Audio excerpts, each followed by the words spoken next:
August 5th, 2011, the S&P downgraded the United States from AAA to AA+. You know what happened? Absolutely fucking nothing. So I do think that this is another opportunity for the little Red Riding Hoods to get their panties in a bunch. I think that these third-party credit rating agencies are not particularly that accurate and sophisticated. They don't know anything that you don't know. They're not getting access to, none of these companies know what they're doing. These companies are in the business of putting a letter on a document and then selling access to that document. So if you're going to trust these guys to know what they're saying, either right or wrong, independent of what side, you are outsourcing your decision-making to the wrong body. So whether it's S&P, Fitch, or Moody's, I would tell you to ignore it and come to your own conclusion. I think that this budget ceiling thing is happening now every couple of years.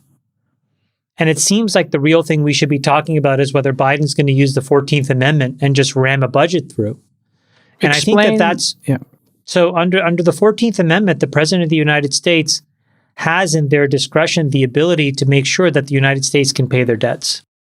And that wasn't necessarily thought of as a way to work around the debt ceiling impasse. But because Congress refuses to pass any structural laws that allow the budget to ebb and flow with tax receipts, we get caught in this situation, again, roughly every handful of years.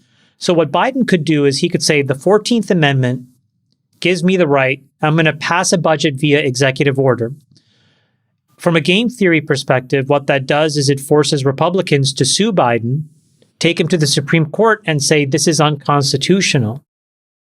The problem with that is that probably really does tank the economy in the way that it creates enough uncertainty where capital markets freeze up and liquidity just absolutely goes away. And again, liquidity has been shrinking for the last 18 months anyways, so it'd get even worse. So I think the brinksmanship right now between McCarthy and Biden is basically that veiled threat. If Biden effectively isn't going to get something done, I think he's going to test the 14th Amendment. Now, if the 14th Amendment turns out to be a reasonable way in order to pass a budget, the good news is, not just for Biden, but for any future president, including Republican presidents, will not have to be held hostage by Congress. They will, in the 11th hour, be able to pass a budget that works.